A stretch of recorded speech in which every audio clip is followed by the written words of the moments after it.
Assalamualaikum warahmatullahi wabarakatuh.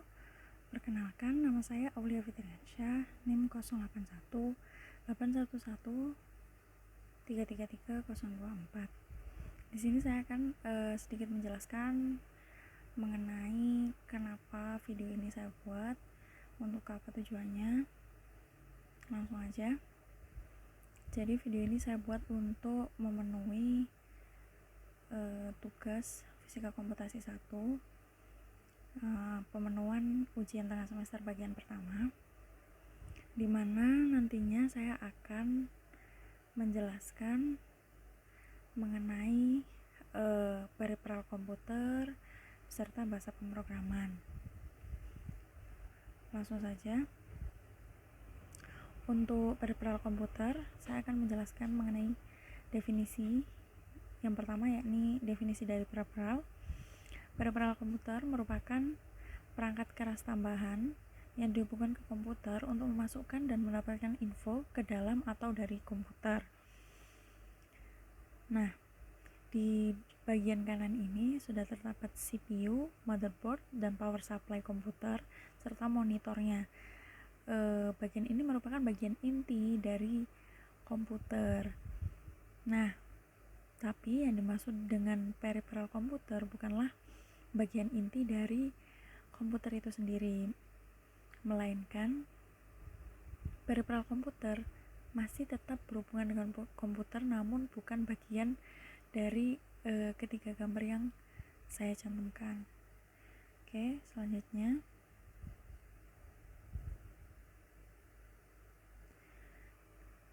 adalah jenis-jenis peripheral komputer. Terdapat 3 jenis peripheral komputer.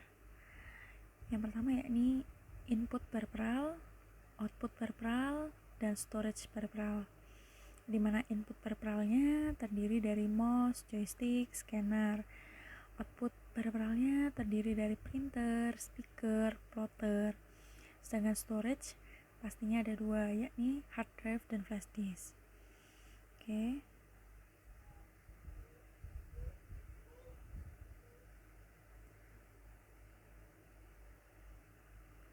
Selanjutnya sedikit spesifikasi dari peripheral input. Seperti yang sudah saya bilang tadi, terdapat 3, yakni mouse, joystick, dan scanner.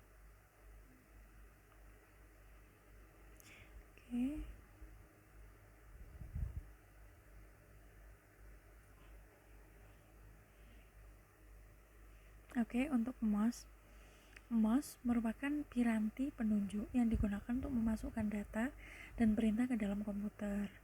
Fungsi mouse secara umum saya tuliskan adalah untuk menjalankan program, untuk memilih objek, untuk drag and drop, untuk operasi scroll, dan fungsi lainnya adalah untuk mendesain gambar. Di sini saya juga menyantumkan jenis-jenis dari mouse, yakni yang pertama ada mechanical mouse, dilanjut dengan opti-mechanical mouse, optical mouse, serial mouse, PS2 mouse, push mouse, wireless mouse, sama USB mouse yang paling terbaru. Yang paling terbaru ada wireless mouse. Oke. Perangkat peripheral input yang kedua adalah joystick. Joystick PC atau joystick komputer adalah alat masukan komputer yang berwujud tuas yang dapat bergerak ke segala arah. Oke, fungsi joystick secara umum adalah pelengkap untuk memainkan game yang dilengkapi dengan tombol lebih dari 1 untuk dapat diimplementasikan pada kursi roda kendaraan bermotor dan juga truk. Umumnya joystick PC ini kita temukan untuk pecinta game yang suka memainkan di PC atau laptop ya.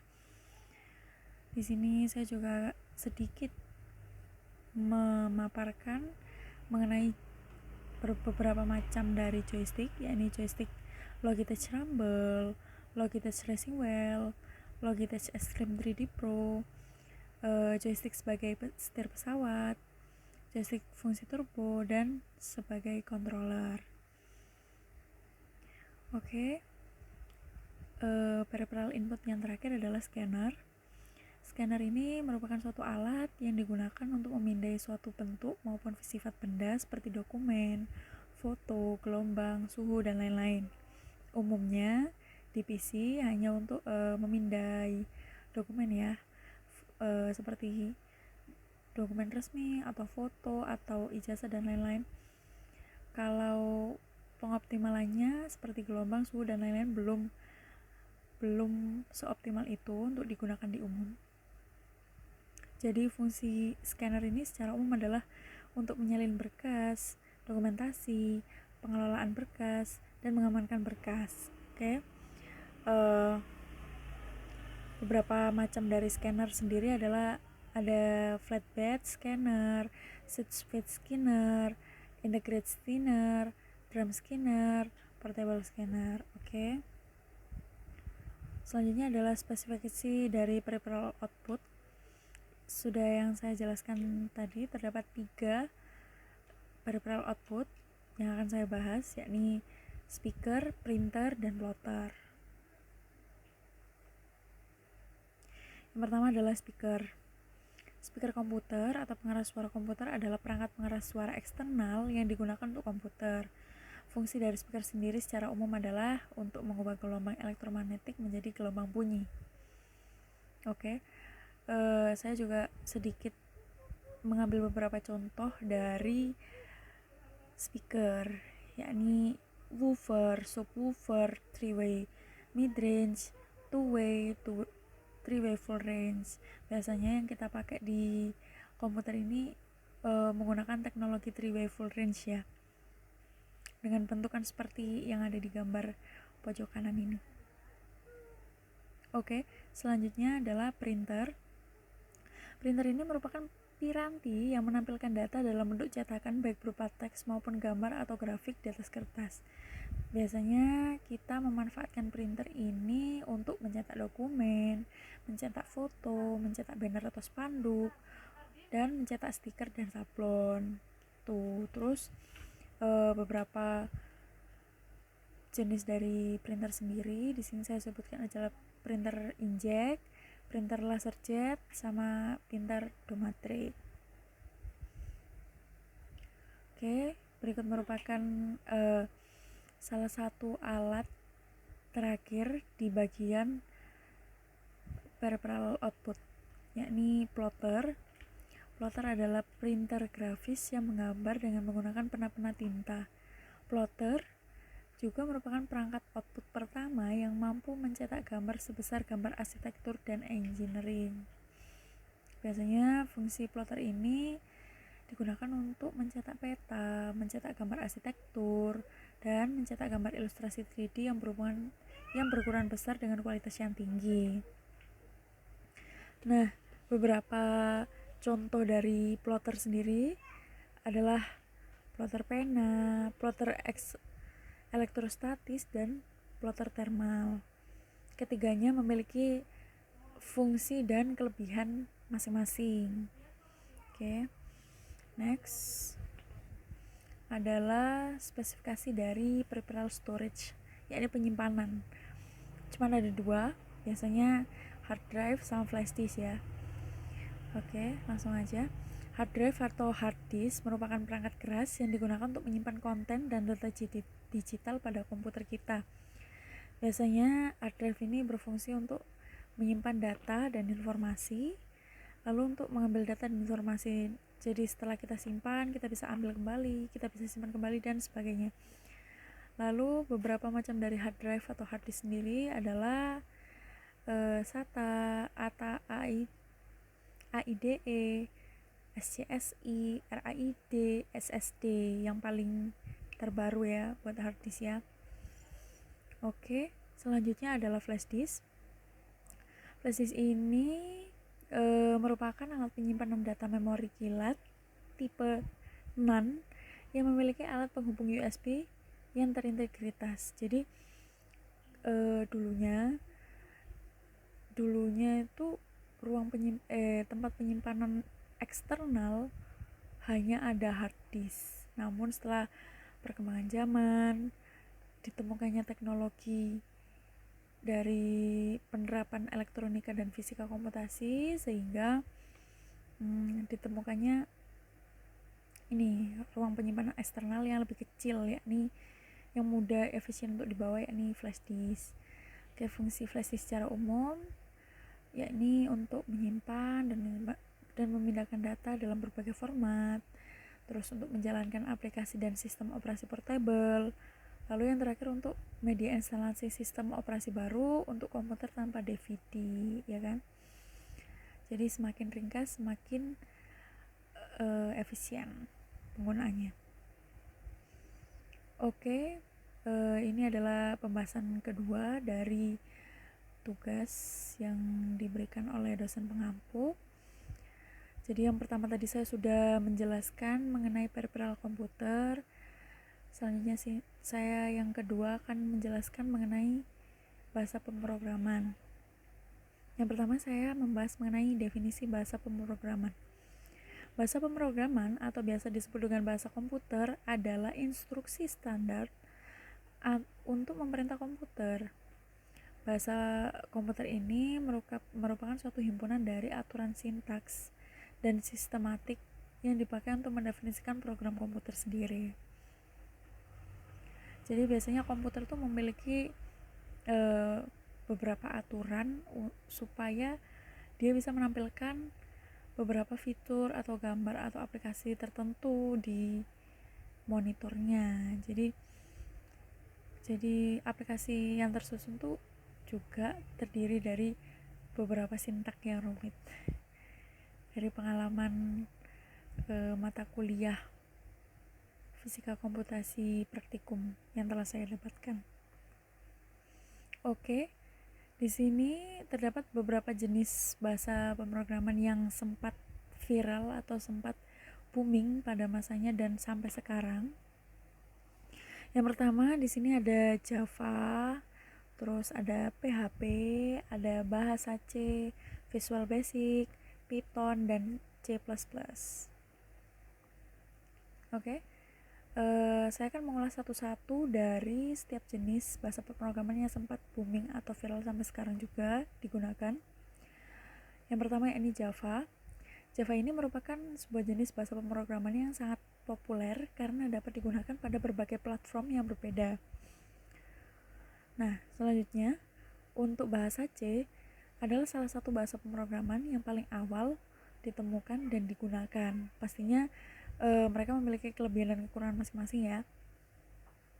Lalu untuk PHP merupakan bahasa pemrograman yang populer setelah Java karena penggunaannya dapat dilakukan secara gratis. Mayoritas penduduk Indonesia atau bahkan seluruh dunia ya suka yang namanya gratis, jadi sering menggunakan ini PHP ini untuk bahan webnya.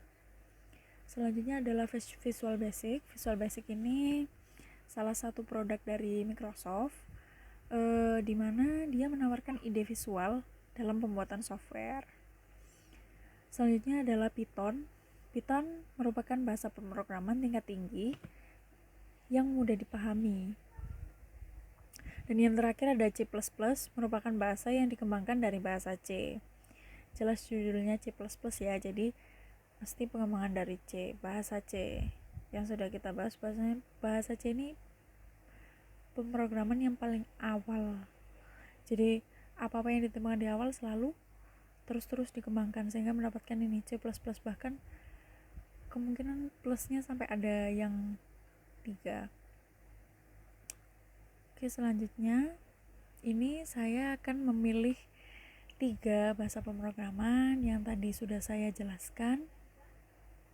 Dari ke-6 bahasa pemrograman tadi saya memilih ini bahasa C untuk mengulas kelebihan dan kekurangannya. Tidak hanya bahasa C, nanti saya juga akan mengulas 2 terakhir. Saya lihatkan, saya akan mengulas PHP dan Python. Oke. Untuk bahasa C ini memiliki kelebihannya yakni tersedia hampir di semua jenis komputer, terus dia juga bersifat portable, banyak struktur, lebih mudah dipahami dan manipulatif. Namun, kekurangannya terlalu fleksibel dan pointer. Bila terlalu fleksibel ini biasanya sering dijumpai adalah adanya hacker ya. Jadi kurang aman untuk pengguna-pengguna yang memprioritaskan webnya ini terlihat aman atau terhindar dari iklan yang berlebihan, biasanya seperti itu. Oke, selanjutnya PHP ini kan gratis ya, sering digunakan. Kita juga sering menjumpai bahwasanya banyak web atau blog yang menggunakan bahasa pemrograman PHP ini. Banyak sekali ternyata kelebihannya. Ada 6 poin di sini. Yang pertama, lebih mudah dipelajari. Yang kedua, mempunyai community yang besar. Yang ketiga, lebih ringkas. Yang keempat, open source. Yang kelima, memiliki perkembangan yang cukup cepat. Dan yang terakhir, memiliki maintenance yang lebih mudah. Nah, kekurangannya adalah apabila memiliki community yang besar, juga memiliki cakupan komunikasi yang besar, sehingga apabila kita memasukkan beberapa iklan mengenai barang atau jasa yang akan kita tawarkan di situs web kita menggunakan bahasa pemrograman PHP, ini juga akan memiliki potensi yakni banyak kompetisi. Nah, karena saking banyaknya pengguna sehingga kita juga tidak bisa berharap lebih banyak mengenai ini hasil iklan yang telah kita input. Oke, yang kedua yakni tidak dilengkapi dengan tipe data. Jadi pengaturannya agak kurang tertata rapi gitu ya. Yang ketiga, rawan pembajakan atau hacker ya. Yang keempat ya ini kurang prestisius. Selanjutnya yang terakhir yakni Python. Python memiliki beberapa kelebihan. Yang pertama yakni library-nya yang luas, meningkatkan produktivitas developer, mendukung IoT, embeddable. Namun juga sama, masih memiliki kekurangan yakni eksekusi yang lambat, lemah dalam komputasi mobile, kesalahan runtime, kesulitan dalam bahasa lain. Oke, sekian yang dapat saya sampaikan. Semoga bermanfaat. Wassalamualaikum warahmatullahi wabarakatuh.